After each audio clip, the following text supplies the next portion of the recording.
My name is Jerry Yellin. I'm one of 16 million people who served in World War II.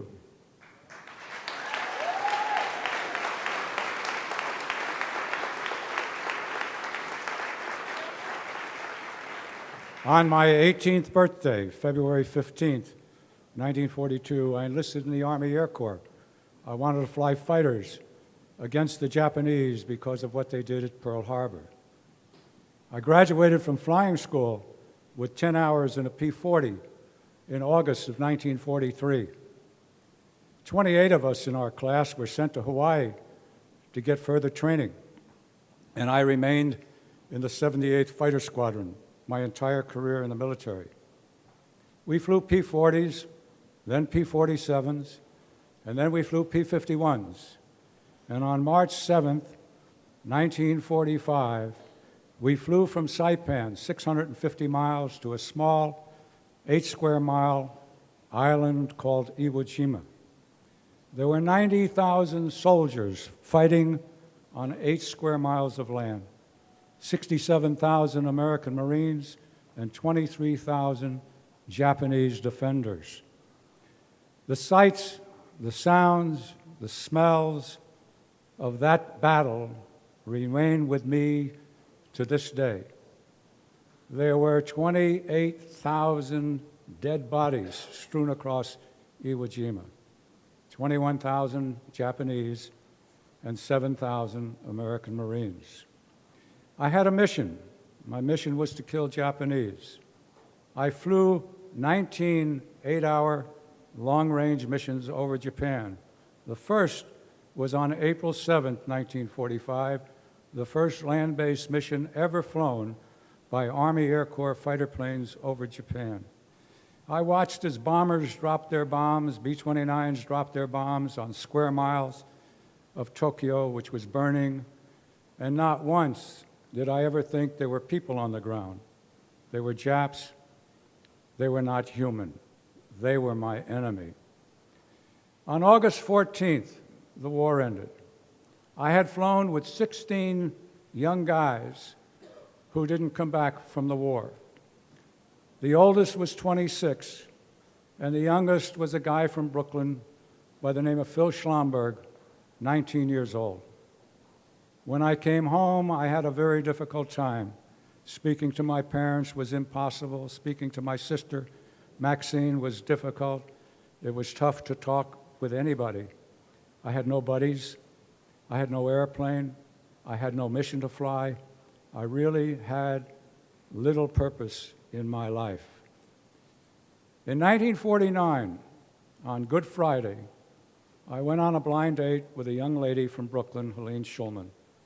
We were engaged on May 30th, married on October 22nd, 1949. Our first son was born on November 6th, 1950. Our fourth son was born August 16th, 1960. And without Helene, without her support, without her knowing anything about what I did or why I behaved as I did, she loved me and I loved her. And then, in 1975, she saw Maharishi Mahesh Yogi on television and decided she wanted to learn how to do transcendental meditation. And she learned, and I learned shortly after, and my life changed dramatically. I felt comfortable with myself. I felt better about myself. I felt better about other people. I became a better person. Last year, early in the year, I received a telephone call from a young woman that I knew by the name of Lynn Clark. And she asked me, "Jerry, do you know how to dress a uniform?" "What do you mean, Lynn?" "Well, you know, put medals and ribbons in the proper place." I said, "Why?" And she said, "Dory committed suicide." I knew Dory. He was a Bosnia veteran, been in the military for 8 years, and came home and killed himself. When I dressed the uniform and she left, I freaked out with myself. I was terribly disturbed. I knew what combat was like. I knew what it did to families. I knew what Bob Roth was doing, a good friend of mine with the David Lynch Foundation. So I called Bob and I asked him, "Do you think, David, would like to open up a division of the David Lynch Foundation called Operation Warrior Wellness. And that's the way this began. It's why you and I are here tonight.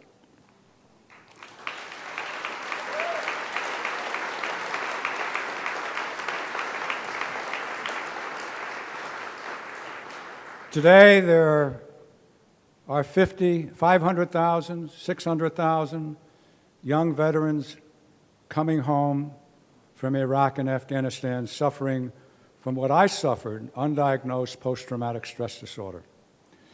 Linda Bilmes, a professor at Harvard, and Joseph Stiglitz, a Nobel laureate, wrote a book that was published in 2008 called The $3 Trillion War.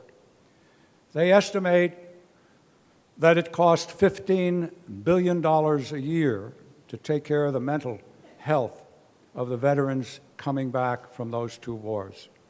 Antidepressants don't work. Antipsychotic drugs don't work. We have a better solution called transcendental meditation. And we ask you to think about what that does for our veterans and their families.